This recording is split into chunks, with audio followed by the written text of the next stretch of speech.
What's up everybody, I am Jaspreet Singh and welcome to the Minority Mindset. Wealth inequality. It's a popular and controversial topic, but what does it actually mean? You've heard the statistics. The 400 wealthiest people on the Forbes list own more wealth than the bottom 150 million Americans, and 10% of America owns 76% of the country's wealth. There is clearly a divide between the haves and the have-not, and this divide is only getting bigger. According to some people, this is horrible news because the rich are accumulating way more wealth than they need while milking the rest of society. And according to other people, this is great news because it's incentive for you to be an innovator so you can live life like most people dream of. What do I think? I think both of these people missed the point. But before we get there, let's take a look at what wealth inequality is and whether it should even exist. For starters, everybody should not make the same amount of money. Money is a byproduct of value. There are some people that aren't interested in making money, so they don't work that hard. There are some people that work 20 hours a day in a business that they invested their life savings in,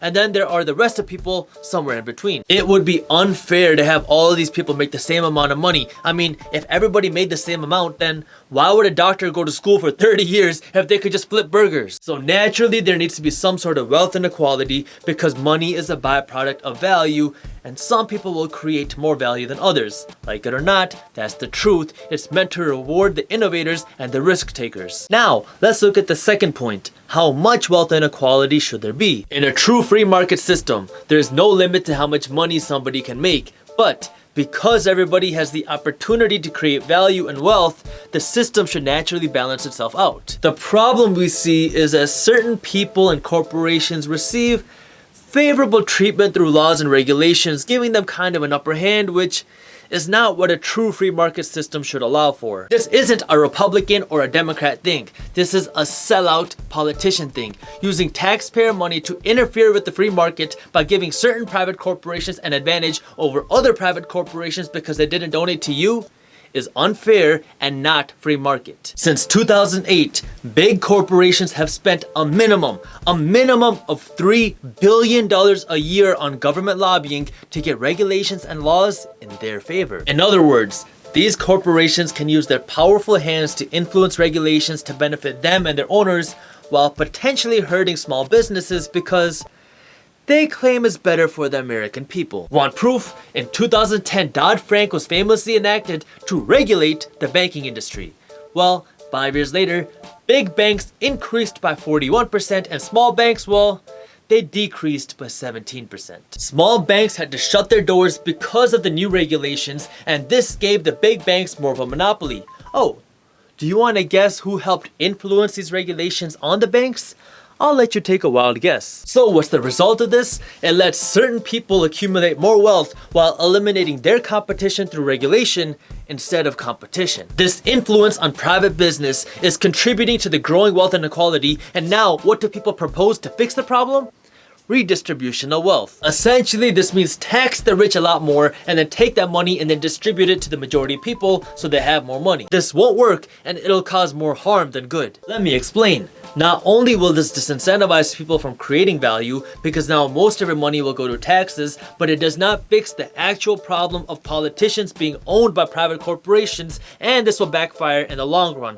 It's kind of like putting a band-aid on a broken arm and expecting it to get better. This redistribution of wealth is a band-aid solution for a much bigger problem. You've heard me say this before. You cannot stop a weed from growing by cutting off the top. You gotta dig down into the soil and pull out the roots if you want it to stop growing. The weed here is wealth inequality, and cutting the top is the redistribution of wealth. Yeah, it looks nice for a little while, but sooner or later that weed's gonna grow back, and when it does, it's gonna be thicker and stronger. Let me give you a quick illustration. Let's say we have this one rich person, Bob, who has $1 million.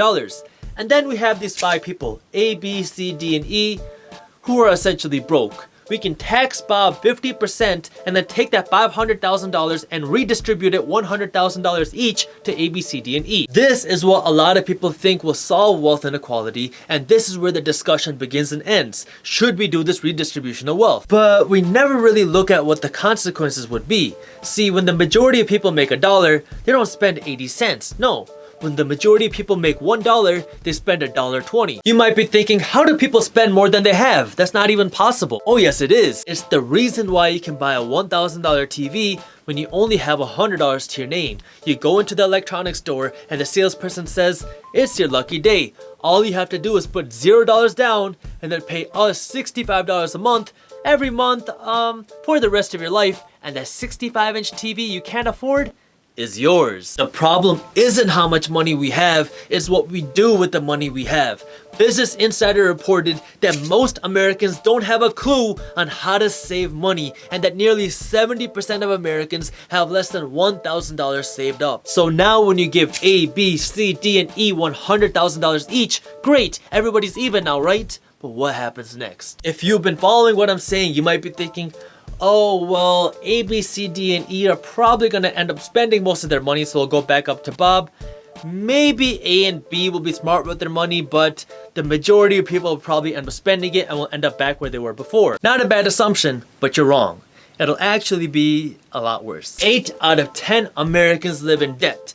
This is what society has normalized for us because we're never taught about money. So if we don't know how to manage $1,000, we're not gonna magically turn into a financial genius when we're given $100,000. And now, why only buy $100,000 worth of things when you can buy $1 million worth of things? Because the bank just approved you for $1 million loan. See, you just got all this free money, but you were never taught how to make money, how to manage money, and how to invest your money. You were just given all this free money. So now A, B, C, D, and E can take that $100,000 and leverage it into something bigger, and guess where the profits go?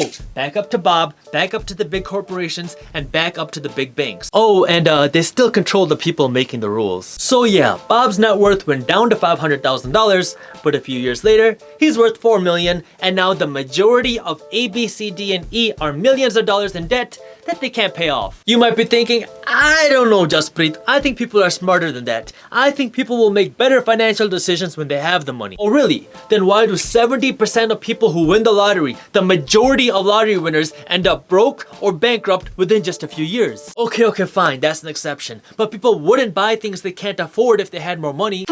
I seem to remember something called 2008. Remember that? People were buying homes worth many times their annual salary, even though they knew that the monthly mortgage payment was gonna be more than their monthly income in just a few years. Why didn't people realize it then? You can sugarcoat it as much as you want, but wealth inequality is a growing problem because people are not financially secure and people don't know the basics of money. But redistributing wealth will not fix it. The people that know how to make money will still know how to make money even if you tax them 99%, and the people that don't know how to make money still won't know how to make it. The problem starts with what society is teaching us. So if redistributing wealth doesn't work, what should we do? 2 things. Learn about money and teach people about money, and promote entrepreneurship. The truth is, we live in a society where the less we know, the more they make. This system is keeping people financially stupid. That's why we need to take charge and educate ourselves about money, money management, and debt. That way when we're making $100,000 a year and we get approved for $1 million loan with a $5,000 monthly payment, we smell something fishy. And the second real solution to wealth inequality is encouraging people to be innovators and to be entrepreneurs. This way the natural flow of money won't go to these big corporations. It'll go back into the hands of the people, the entrepreneurs, and their employees. You have to beat them in their own game to get that money, and then you have to understand money to keep it and to grow it. And in case you don't know, I wrote an ebook on money and investing. It's completely free and you can read it on my website by clicking the link up here or by clicking the link in the caption below. What's up everybody? If you enjoyed the video, hit that thumbs up button, and if you found this video helpful, please share it with at least one friend so we can help spread the word. I want to know what your thoughts are on this video. Please let me know in the comments below. Every single week I release new videos on entrepreneurship, business, and money, so if you don't want to miss them, hit that subscribe button or hit this button right here even if you're on your phone. Follow me on Snapchat and follow us on Instagram over here, and check out some of our latest videos by clicking these buttons below, and as always, keep hustling.